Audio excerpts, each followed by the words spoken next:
Hello guys, मैं Ankit and welcome back to the super talk. और super hero discussion series के इस episode में हम बात करने वाले हैं कैप्टन अमेरिका के एवेंजर्स एंड गेम में रोल की और उनका फ्यूचर एमसीयू में क्या होगा। इस पॉइंट पर भी हम इस वीडियो में डिस्कस करेंगे। पर उससे पहले मैं आपको सुपर हीरो डिस्कशन सीरीज के बारे में कुछ बताना चाहूँगा। तो एक तरह से जब दो फैंस मिलते हैं, एक जगह बैठते हैं और डिस्कशन करते हैं कि अरे यार कैप्टन अमेरिका का क्या होगा, अरे यार आयरन मैन का क्या होगा, अरे यार डीसी की न्यू मूवी क्या आ रही है। तो जब इन पॉइंट पे लोग डिस्कस करते हैं तो उस तरह से ये डिस्कशन सीरीज़ है। इसकी कोई वीडियो स्क्रिप्टेड नहीं होती है। मैं इस वीडियो के लिए कोई भी स्क्रिप्ट नहीं लिखता हूँ। तो किसी भी वीडियो पर किसी भी पॉइंट पर मेरे को अगर कोई जेन्युइन थॉट देनी है या मेरे को लगता है कि इस पर वीडियो बनानी है तो मैं इस सुपर हीरो डिस्कशन सीरीज़ के अंडर बनाऊंगा या बनाता हूं। तो इसी वजह से जो पिछली वीडियो जो मैंने डाली थी डिस्कशन सीरीज़ के पिछले एपिसोड में, उस पर सबसे ज़्यादा कमेंट आए थे कि कैप्टन अमेरिका के रोल के बारे में डिस्कस करो। तो इसी वजह से मैं इस पॉइंट पर आज डिस्कस करने वाला हूँ। तो अब स्टार्ट करते हैं। तो एवेंजर्स एंड गेम के टीजर के पहले पार्ट में तो हमें टोनी स्टार्क देखने को मिला था कि वो स्पेस में फंसा हुआ है। लेकिन एवेंजर्स एंड गेम के टीजर के सेकंड पार्ट में हमें कैप्टन अमेरिका रोते हुए देखने को मिले, फिर प्लान बनाते हुए देखने को मिले, फिर एंटमैन के आने से शॉक होते हुए देखने को मिले। कहने मतलब जो एवेंजर्स एंड गेम का जो टीजर का सेकंड पार्ट था वो पूरी तरह से कैप्टन अमेरिका पे बेस्ड था, जो एक तरह से टीज कर रहा है कि एवेंजर्स एंड गेम में कैप्टन अमेरिका का मोस्ट इंपॉर्टेंट रोल होगा। अगर आपने ध्यान दिया हो तो एवेंजर्स इन्फिनिटी वॉर मूवी में उनका बहुत ही छोटा रोल था। कैप्टन अमेरिका के रोल के हिसाब से, कैप्टन अमेरिका के पर्सोना के हिसाब से उनका करीबन स्क्रीन टाइम मूवी में 5 से 10 मिनट का था या मुश्किल से 15 मिनट का था, उससे ज़्यादा का नहीं था। और वहीं गमोरा का, थैनोस का, डॉक्टर स्ट्रेंज का, आयरन मैन का, इन सब का स्क्रीन टाइम मूवी में 20 से 25 मिनट से ज़्यादा ही था। यानी कि जो मूवी का नैरेटिव था उसमें कैप्टन अमेरिका का रोल उस नैरेटिव में बिल्कुल फिट कहने मतलब उस नैरेटिव में उनका रोल इतना ज़्यादा नहीं था। इसी वजह से एवेंजर्स इन्फिनिटी वॉर में उनका रोल कम था। लेकिन जो एवेंजर्स एंड गेम मूवी आने वाली है उसका नैरेटिव कुछ ऐसा होने वाला है जिसमें कैप्टन अमेरिका का रोल सबसे इंपॉर्टेंट होगा। उसमें ये इंपॉर्टेंट नहीं होगा कि आयरन मैन क्या अपना प्लान बना रहा है या थॉर किससे लड़ने जा रहा है या बाकी सुपर हीरोज क्या कर रहे हैं। जो मूवी की स्टोरी होने वाली है वो कैप्टन अमेरिका के अकॉर्डिंग ही पूरी डेवलप होगी और उसमें कैप्टन अमेरिका एक मोस्ट इंपॉर्टेंट पार्ट प्ले कर सकते हैं।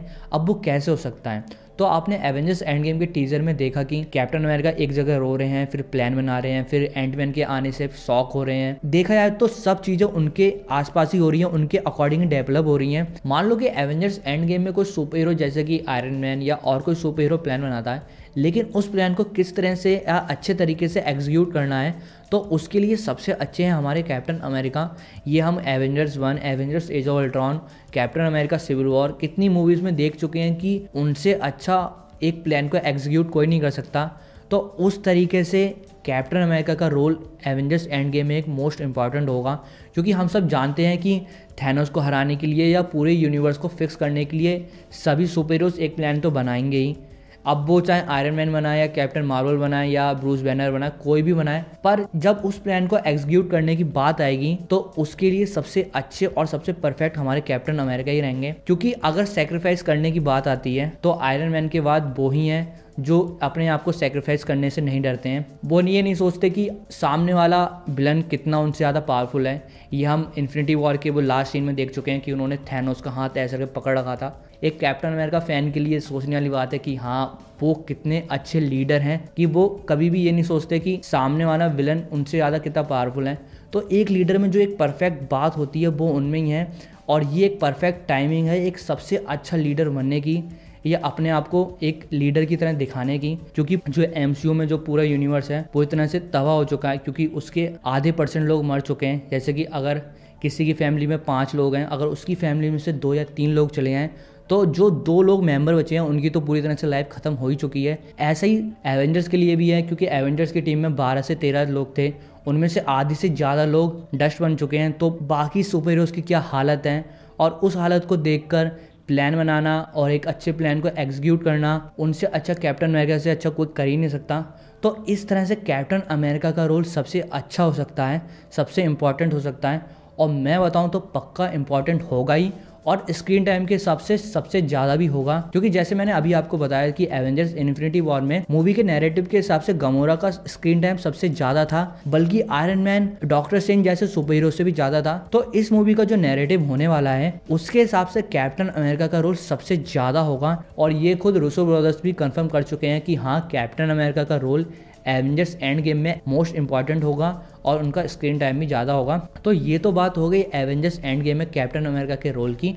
अब बात करते हैं उनके एमसीयू में फ्यूचर की, और ये बात भी एवेंजर्स एंड गेम पर ही डिपेंड करती है कि उनका एमसीयू में फ्यूचर क्या होगा, क्योंकि बहुत सी तगड़ी थ्योरीज आ रही हैं, या मुझे लग रहा है कि जो मूवी का नैरेटिव है वो भी उसी ओर जा रहा है जिस तरह से थ्योरी बन रही है। थ्योरी ये है कि captain America Avengers end game के एक इवेंट में या लास्ट मोमेंट में अपने बैक इन टाइम में चले जाएंगे। कहने मतलब जो जहाँ से उनकी शुरुआत हुई थी वहीं पर वो जाने वाले हैं और बाकी अपनी जो लाइफ है एमसीयू में वहीं भी स्पेंड करने वाले हैं। क्योंकि आपने एवेंजर्स एज ऑफ अल्ट्रॉन में कैप्टन अमेरिका का विजन वाला सीन तो देखा ही होगा, उसमें कैप्टन अमेरिका डांस करने वाले थे पैगी कार्टर के साथ। तो उस तरह से मुझे लग रहा है कि वो ही सीन रियल होने वाला है, क्योंकि एवेंजर्स एज ऑफ अल्ट्रॉन में जिस सुपर हीरो ने जो विजन देखा था वो सही हो चुका है। टोनी स्टार्क ने देखा था कि सभी सुपर हीरोज मर चुके हैं और वो ही बचा है, तो उसका वो टाइटन पर लगभग सही हो चुका है उसका विजन। फिर थॉर का विजन सही हो चुका है, जैसे कि हेमडाल ने उसने कहा था कि हम सब मर चुके हैं, तो वो भी एक तरह से सही हो गया कि थैनोस के आने से थैनोस ने सभी एसगार्डियन या आधे एसगार्डियन को मार दिया, तो वो भी उसका विजन सही हो चुका है। तो उस नैरेटिव के हिसाब से देखा जाए तो जो ये थ्योरी बनी है कि कैप्टन अमेरिका अपने वैकेंट टाइम में जा रहे हैं, उसके हिसाब से वो अपने वैकेंट टाइम में जाने वाले हैं। तो अगर वाकई में ये थ्योरी सही हो गई और कैप्टन अमेरिका वैकेंट टाइम में चले गए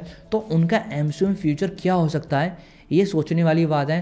क्योंकि Marvel studios back in time में या पास्ट की उनके ऊपर कोई मूवी तो बनाएगा नहीं, क्योंकि वो फिर एमसीयू के फेज 4 के नैरेटिव के हिसाब से बिल्कुल फिट नहीं बैठेगी। तो मुझे इसके अकॉर्डिंग मुझे ऐसा लग रहा है कि कैप्टन अमेरिका अगर बैक इन टाइम में चले जाते हैं तो उनके कैरेक्टर पे होल्ड लग जाएगा करीबन 3 से 4 साल तक। फिर मार्वल मुझे लगता है उन पे कोई भी मूवी नहीं बनाएगा। यहाँ पे मैं आपको इस पॉइंट को रोककर मैं आगे वाला पॉइंट आपको बताना चाहूंगा कि कैप्टन अमेरिका भाई ऐसा कैरेक्टर है कि उसको मार्वल पूरी तरह से नहीं मार सकता। एक आयरन मैन हो गए, एक कैप्टन अमेरिका हो गए, एक थॉर हो गए।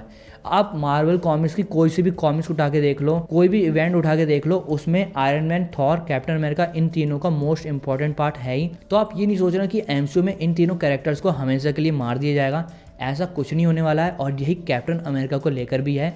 अगर उनको एमसीयू में नहीं दिखाना है 3 या 4 साल तक या लंबे समय तक, तो उनको इस तरह से दिखाया जा सकता है कि वो अपने वैकेंट टाइम में चले गए और वो वहीं पर ही रहने लगे।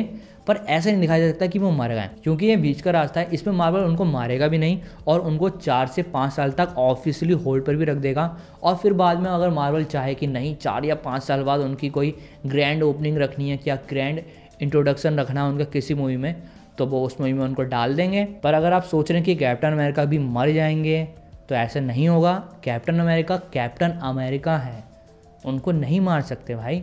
उनका आप मार्वल कॉमिक्स की हिस्ट्री में कोई भी इवेंट उठाकर देख लो, उनका मोस्ट इंपॉर्टेंट पार्ट रहा है।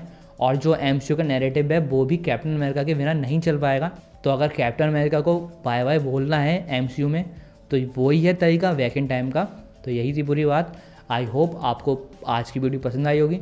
तो अगर आपको आज की वीडियो पसंद आई है तो आपको पता है क्या करना है। आप इस वीडियो को लाइक कर सकते हैं, शेयर कर सकते हैं और कमेंट करके बता सकते हैं कि मैं आने वाले डिस्कशन सीरीज़ का वीडियो मैं किस टॉपिक पर लेकर आऊँ। तो मैं मिलता हूँ आपसे नेक्स्ट वीडियो में। तब तक के लिए थैंक यू एंड बाय।